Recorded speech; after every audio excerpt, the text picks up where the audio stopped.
그러면 내가 어떻게 해야 되나? 그거를 놓고 고민한 적이 있습니다. 그래서 항상 여기서 마음속에서 혈기가 나오고 미움이 나오고 예전에 상처가 나오고 힘들어질 때는 이거를 묵상을 해, 혼자서. 그래, 우리가 어떤 일이든지 입에서 나오면은 마귀가 틈터서 그게 큰 화근이 돼요. 그렇지만 그 입에서 나오기 전에 춤을 한번 또 삼키면은 이 말이 쑥 들어가게 돼요. 지나놓고 보면 그때 그 말 안 하길 너무 잘했다. 너무 잘한 거야. 이런 생각이 들어요. 내가 노하기를 더디해야 된다는 것을 내 삶을 통해서 많이 느끼게 됩니다. 순간순간마다 내 마음의 상처를 받는다. 그때그때마다 입에서 바른 말을 한다고. 그렇지만 그거는 하나님이 원하는 것가 아니기 때문에 이거를 컨트롤해야 될 줄 해야 되겠구나. 그것을 컨트롤하려면 내가 내 마음을 다스려야 된다. 그러면 내 마음은 하나님이 하는 거지 내가 어쩔 수가 없다. 기도하면서 이 말씀을 묵상을 해요. 하나님, 노하기를 더디하는 자는 용서보다 낫다 그러고 자기 마음을 다스리는 자는 성을 빼앗는 자보다 더 낫다고 주님 말씀하셨잖아요. 근데 저는 그게 안 됩니다. 도와주세요. 계속 하다 보니까 아직도 많이 부족하지만 이게 하나하나 이루어지는 것을 우리는 볼 수가 있습니다. 우리가 직장 생활할 때 항상 기쁩니까? 내가 경제적인 생활을 해야지만 돈을 벌어야 돼야만 우리 가정이 생활을 할 수 있어요. 내 책임감. 그리고 또 하다 보면은 내 전문적인 일을 하다 보면은 거기서 또 성취감도 느낄 때도 있지만 기뻐서만이 하는 건 아닐 것입니다. 우리 가정을 보면 또 사회를 보면 기뻐할 일은 그렇게 그다지 많지를 않습니다. 우리 지금 현재의 상황을 보면 뉴스에서 북한이 뭐를 쐈다 우리를 위협하고 있는 일들이 너무 많아요. 솔직히 매일같이 일어나는 일이고 뉴스에 너무 비일비재하게 나오는 내용이기 때문에 그 같은 거 하고 흘려버릴 때가 많이 있습니다. 그렇지만 때론 두려워요. 이러다가 우리나라가 어떻게 될 것인가. 또 정치하는 사람들 보면은 니네가 낫다 내가 낫다 서로 비방을 하려고 헐뜯어요. 그런 거 보면 이 나라가 어떻게 될 건가, 지금 정부가 잘하고 있는 건가, 이런 생각을 하면은 정말 두렵고 위태위태하다는 그런 느낌을 받을 때가 많이 있습니다. 그렇지만 사도 바울은 우리에게 말하기를 항상 기뻐하라고 말하고 있습니다. 사도 바울은 우리 자신을 보고 기뻐하라는 게 아니에요. 내 자신을 보고 기뻐하라는 게 아니에요. 내 자신을 보고 기뻐하라는 게 아니라 하나님 말씀을 보고 우리가 우리의 삶을 보고 우리 자신을 보면 그렇게 기뻐할 일이 많지는 않을 겁니다. 그렇지만 우리는 하나님을 바라볼 때 기뻐하라는 그런 말이라는 걸 우리는 알아야 되겠습니다. 우리 내부를 볼 때 사람은 누구나 다 가면을 쓰고 살아요. 내 속은 지금 바글바글 끓는데도 정치하는 사람들 매스컴 나올 때 보면 웃어요. 웃으면서 아주 인자한 척하고. 그럴 때 보면은 저 사람은 저런 가면을 썼구나. 내 자신도 사람이 속을 들여다 이 내 속을 오픈하지 않을 때는 내가 가면을 쓰고 있다는 그런 말이기도 합니다. 어디 가서 아주 그냥 밝은 척하고 기쁜 척하고 사랑이 넘치는 척하고, 물론 사랑이 넘치고 기쁘고 감사한 일도 많겠죠. 그렇지만 우리 사람은 누구나가 다 가면을 쓰고 있다는 것을 우리는 알게 됩니다. 그렇지만 우리는 하나님의 말씀을 바라보며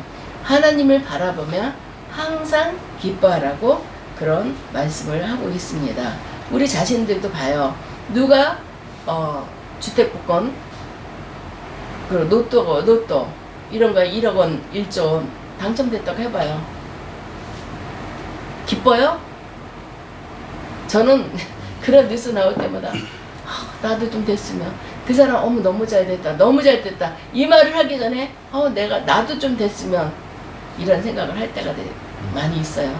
이것은 사람의 본능이에요. 본능. 남보다 내가 더 나아지려고 하고 남보다 내가 더 많은 걸 소유하려고 그러고 그런 우리는 욕심이 있습니다. 우리는 하나님께서 사도 바울이 항상 기뻐하라고 하는데 이것은 주 안에서 기뻐하라. 주님의 은혜 안에서 기뻐하라는 그런 말씀입니다. 우리가 날마다 기뻐하지 못하는 이유가 어디에 있겠습니까? 주님 안에 우리가 기뻐할 수 있는 요소가 있다고 할 때 우리가 기뻐하지 못할 이유는 우리가 주님 안에 거하지 않기 때문입니다. 우리의 시선이, 우리의 기쁨이 그런 없는 곳에 머물러 있기 때문입니다.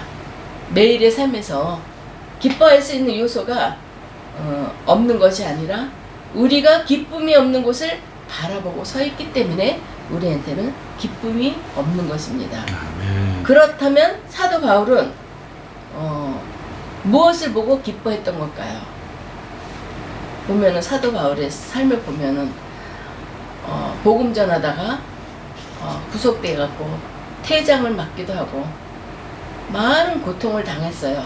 옥에 갇히기도 하고 뭐 49번의 태장을 몇 번을 맞았다고 몇 차례를 맞았다는 그런 얘기도 나옵니다.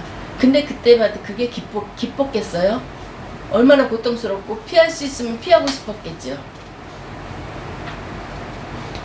그렇지만 사도 바울은 자기는 그런 상황에 있었으면서도 우리한테 기뻐하라 기뻐하라. 본인도 그런 상황에 있었기 때문에 난 그때도 기뻐했다. 왜냐하면 그가 감옥에 갇혔어도 찬송을 부르고 하나님을 찬양하고 하나님 말씀을 묵상하고 왜 그렇게 기뻐할 수 있었냐면 내 안에 예수 그리스도가 있었기 때문에 기뻐할 수 있었다는 것을 알 수 있습니다. 우리는 환경을 보면은 기뻐할 수가 없어요. 모든 배경을 보면은 기뻐할 수가 없어요. 내가 원하는 대로 흘러가지가 않거든요.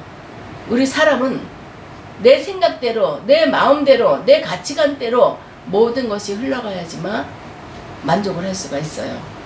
그렇지만 그게 쉬운 일은 아니거든요. 그렇지만 내가 주 안에 있을 때, 주님 안에 내가 있을 때 그때는 어떤 상황이든지 간에 기뻐할 수 있다는 것을 사도 바울은 얘기하고 있습니다. 아멘. 우리의 시선이 환경과 자신이 아닌 주님을 향해서 있었기 때문에 그런 말을 할 수 있었다는 것입니다. 환경을 보면서 탄식했습니다. 헐벗고 굶주리고 두들겨 맞고 강도의 위협을 받았다고 사도 바울은 말하고 있습니다. 자신에게 이런 일을 행했을 때 그는 오라 나는 공고한 사람이구나. 이 사망의 몸에서 누가 나를 건져줄까 탄식한 적도 사도 바울은 있습니다. 우리도 역시 그런 고백을 할 수밖에 없습니다. 기뻐할 수 있는 방법은 단 한 가지뿐입니다. 우리의 시선이 주님을 향하게 될 때 기뻐할 수 있다는 것을 사도 바울은 우리에게 말씀하고 있습니다. 우리 모두는 우리의 삶에서 매일같이 그 매일의 삶에서 시선을 어디에 두고 있습니까? 많은 분들이 우리들의 시선이 기뻐할 수 없는데 두면서 기뻐하지 못하고 있다는 것입니다. 우리의 시선이 주님을 향해서 있을 때 우리는 기뻐할 수 있는데 세상의 욕심, 세상의 시기 질투 이런 쪽으로 우리의 시선이 가 있다면 우리 마음이 기쁘겠어요? 세상 쪽으로 시선이 가 있다면 그 안에 시기 질투도 있을 것이고 욕심도 있을 것이고 불평불만도 있을 것입니다. 그러면 절대 그 안에서는 기쁨이 없죠. 우리 시선이 주님 안에 있을 때 우리는 기뻐할 수 있다고 성경은 말씀하고 있습니다. 아멘. 골로새서에 보면은 위의 것을 생각하고 땅의 것을 생각하지 말라고 했습니다. 하나님을 바라보라고 한 겁니다. 우리의 시선이 하늘에 고정되어 있어야 된다는 것입니다. 그렇게 하면서도 이 땅에 살아갈 때 그러면서도 이 땅에 살아갈 때 우리가 기뻐할 수 있을까요? 하늘을 바라보고 했을 때는 우리는 기뻐할 수 있지만 이 세상 땅의 것을 바라보며 기뻐할 수 없다는 것을 말씀하고 있습니다.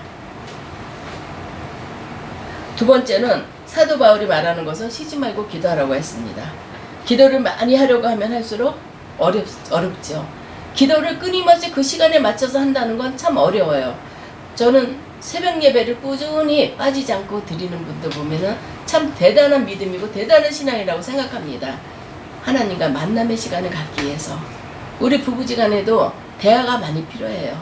대화하지 않으면 저 속에 뭐가 있는지 서로 공감할 수가 없어요. 저 사람이 어떤 걸로 힘들어하는지 어떤 걸로 기뻐하는지 부부지간에도 대화가 없는 집은 구순하게 잘 사는 것 같고 다툼이 없다고 구순하게 잘 사는 건 아니에요. 이 안에 뭐가 품어져 있는지 모르거든요. 서로가 대화를 통해서 그 사람 마음을 아는 거야. 그거와 같이 우리도 주님과 대화를 해야 돼요. 기도로서.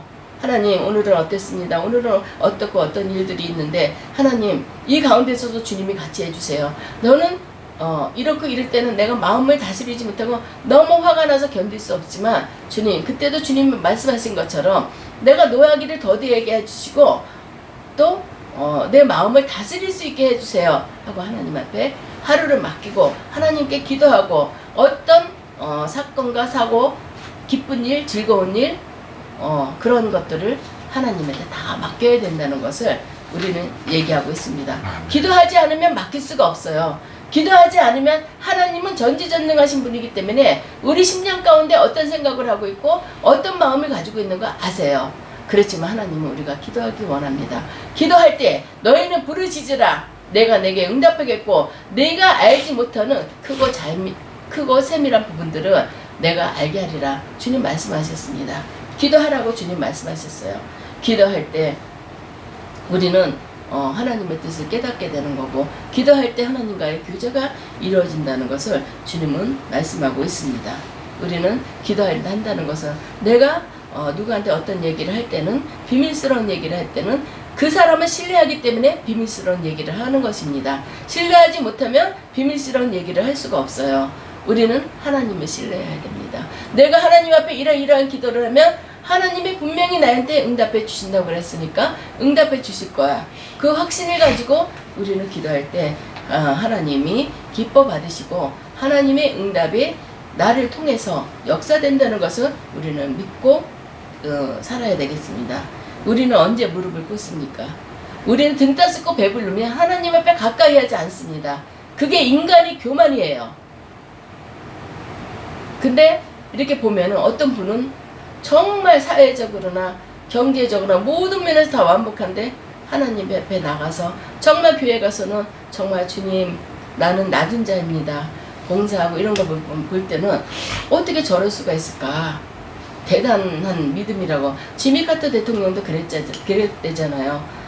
대통령직을 떠나서는 시골 동네에 교회 가서 애들 신발 정리해주고 교회에 여러 가지 이제 남들이 하지 않는 그런 일들을 했다는 겁니다. 그게 보통 사람이 할 수 있는 것은 아닙니다. 하나님의 영으로 채워지고 하나님과 가까이 하고 하나님과 기도하면서 하나님의 뜻을 아는 사람이기 때문에 그렇게 할 수 있다는 것을 우리는 알게 됩니다. 아멘. 그리고 우리가 보면은 고난이 유익이다 이런 성경 말씀에 골로새서에 있는 것처럼 그래요. 왜 유익이냐면 이 어려움을 통해서 우리는 하나님 앞에 무릎을 꿇어요. 그 말이 저는 너무 싫었지만 시간이 흐르면 흐를수록 정말 너무너무 명언이다. 고난이 유익이다. 사람은 교만한 존재이기 때문에 내가 등 따스고 배부르면은 주님 앞에 기도 안 합니다. 그렇지만 고난을 통해서 주님 앞에 기도하며 주님의 뜻을 깨닫고 또 기도하면서 주님이 내 기도를 들어주시면서 기도에 응답하시고 내가 하나님의 사람으로 점차 변해간다는 것을 생각할 때는 고난이 정말 큰 유익이었다는 것을 고백할 수가 있습니다. 아멘. 여러분이 하늘나라에 가시면 이 땅에서 가장 복된 삶이 하나님과 동행하며 사는 것이었다는 것을 알게 될 것입니다. 아멘. 우리는 주님과 늘 대화를 해야 됩니다. 기도로서 주님과 대화하려면 하나님의 뜻에 따라 합당하게 기도, 내가 새벽 예배 갈 수 없으면 집에서도 시간 정해놓고 기도하고 수시로 무시로 걸어다니면서도 주님, 내 안에 주님이 계시다고 그랬잖아요. 성령이 나와 동행하고 있다고 했잖아요. 그걸 믿으세요. 그래서 옆에 가는 사람과 얘기하듯이 주님, 지금 이러이러한 일 때문에 내가 좀 힘든데 하나님 같이 해주세요. 이 기도를 들어주세요. 우리는 그런 기도를 수시로 무시로 해야 된다는 것입니다. 세 번째는 사도 바울이 말하는 것은 범사에 감사하라고 얘기하고 있습니다. 주님께서 우리에게 항상 기뻐하라고 할 때 기쁨의 요소를 찾을 것입니다. 자녀가 공부를 잘하고 월급을 남들보다 더 많이 받아서 기뻐하는 것은 아닙니다. 우리가 어떤 환경에 처하든지 기뻐할 수 있는 그런 존재들입니다. 감사도 마찬가지예요. 범사의 모든 범사라는 말은 어떠한 경우든지 특별한 경우만 아니라 어떠한 경우든지 우리는 감사라는 것을 우리는 알아야 되겠습니다. 우리가 받는 은혜가 너무 크다는 것을 우리는 알아야 되는데 특별한 일이 있을 때만 우리는 감사해요. 특별한 일이 있을 때만 하나님이 도와주셨어. 근데 하나님은 24시간 우리와 같이 하고 있다는 것을 우리는 알아야 되겠습니다. 좋은 집에 살고 또 높은 연봉을 받고 좋은 차를 타고 다니고 좋은 배우자를 만나고 이런 사람들은 얼마나 행복할까. 또 부러워하는 사람들도 많이 있을 것입니다. 그리고 우리가 이렇게 먼 발치에서 볼 때도 저렇게 사는 사람들도 걱정 근심이 있을까? 지금 우리에게 처한 그런 고민, 사람들은 대부분 그래요. 내가 당하는 고통이 제일 큰 고통이고 제일 힘든 일이다. 돈으로 걱정하는 사람은 이 돈만 있으면 다 행복해질 것 같아요. 그렇지만 그건 아니에요. 가정의 식구들이 단합되지 못했을 때 그것도 고통받고 있는 사람은 그것만 해결되면은 모든 것들이 다 행복할 수 있을 거라고 생각합니다. 그렇지만 그거는 아니에요. 우리는 무엇이 이렇게 사람의 눈으로 합당할 때 그게 부러움의 대상이지 그게 행복의 조건은 아니고 감사의 조건은 아니라는 것을 우리는 알아야 되겠습니다. 아멘. 환경이 좋아도 환경이 우리를 기쁘게 만들고 감사하게는 만들지 못합니다. 바라보는 눈이 다르다면 어떤 환경에서도 우리는 기뻐할 수가 없어요. 99섬 가진 사람이 100섬 채우기 위해서 막 더 애를 쓴다고 그러잖아요. 모든 사람은 그래요. 내가 가진 것에 만족하지 못하고 그거를 더 채우려고 애를 쓰고 노력하고 그거에 대해서 정말 시기질투를 하고 욕심을 냅니다. 그러면 그 사람은 99섬을 가지고 있는데 행복할까요? 100섬을 채우지 못해서 행복하지 못할 것입니다. 그렇지만 우리는 감사할 수 있어요. 왜냐하면 내 안에 주님이 계시기 때문에. 굶지 않고 먹을 것이 많다는 것, 또 건강이 있다는 것, 주님께서 우리에게 베푸신 환경이 얼마나 풍족한지 매사에 감사할 수 있습니다. 아멘. 내가 지금 이렇게 산다 하더라도 이 안에서 임대료 못 내는 것도 아니고 먹는 거 못 먹는 것도 아니고 남들 먹는 새끼 다 먹어요. 가족과 함께 기쁨의 대화를 나눌 수 있고 서로 사랑할 수 있다는 거, 이것보다 더 행복한 일이 어디 있겠습니까? 우리는 내 안에서 내 가정 안에서도 충분히 남과 비교하지 않고 내 가정 안에서 충분히 우리는 행복을 찾을 수가 있고 기쁨을 찾을 수가 있고 감사를 찾을 수 있다는 것을 우리는 알아야 되겠습니다. 아멘. 끊임없이 우리 자신을 하늘로 끌어올려야 됩니다. 하나님의 초점에 우리가 맞춰줘야 됩니다. 그러기 위해서는 우리는 기도해야 됩니다. 기도할 때 범사에 감사하고 기쁨이 넘치고 우리 그렇게 살 수 있다는 것을 우리는 알 수가 있습니다. 아멘. 환경은 우리가 기대할 수 없는 것이지만 우리는 자꾸 그 환경에 기대를 하게 돼요. 내가 뭐만 있으면 너무너무 행복하겠다. 근데 행복지수를 따지는 사람이 집을 큰 집으로 새로 장만하고 집을 준비했을 때 그 행복은 1년 정도밖에 못 간다고 이렇게 얘기를 하고 있습니다. 또 뭐 자식이 잘 됐을 때 뭐 했을 때 그 행복은 잠깐이라는 거예요. 그렇지만 우리 주님이 주시는 기쁨과 즐거움을 우리가 바라볼 때는 우리는 평생 행복할 수 있고 범사에 감사할 수 있다는 그런 통계가 나왔다고 합니다. 우리는 하나님 말씀에 우리가 묵상하고 그 하나님 말씀에 우리가 순종할 때 우리는 항상 말씀하신 것처럼 항상 기뻐하고 범사에 감사하고 이렇게 할 수가 있다는 것을 우리는 알 수가 있습니다. 아멘. 그러기 위해서는 항상 기뻐하고 범사에 감사하기 위해서는 우리는 항상 쉬지 않고 기도를 해야 된다는 것을 우리는 알아야 되겠습니다. 여러분은 항상 기뻐할 수 있습니까? 기뻐할 수 있기 때문에 기뻐한다는 것, 이거는 어떤 조건이 나한테 맞을 때 기뻐할 수 있다는 것은 누구나 다 할 수 있어요. 그렇지만 우리 삶이 하나님의 은혜로 산다는 걸 생각할 때 얼마나 기쁘고 감사해요. 우리는 그거를 바라봐야 되는 것입니다. 하나님 은혜 안에 정말 하루하루를 지켜주시고, 지금 전쟁으로 어려움 당하는 나라들이 얼마나 많아요.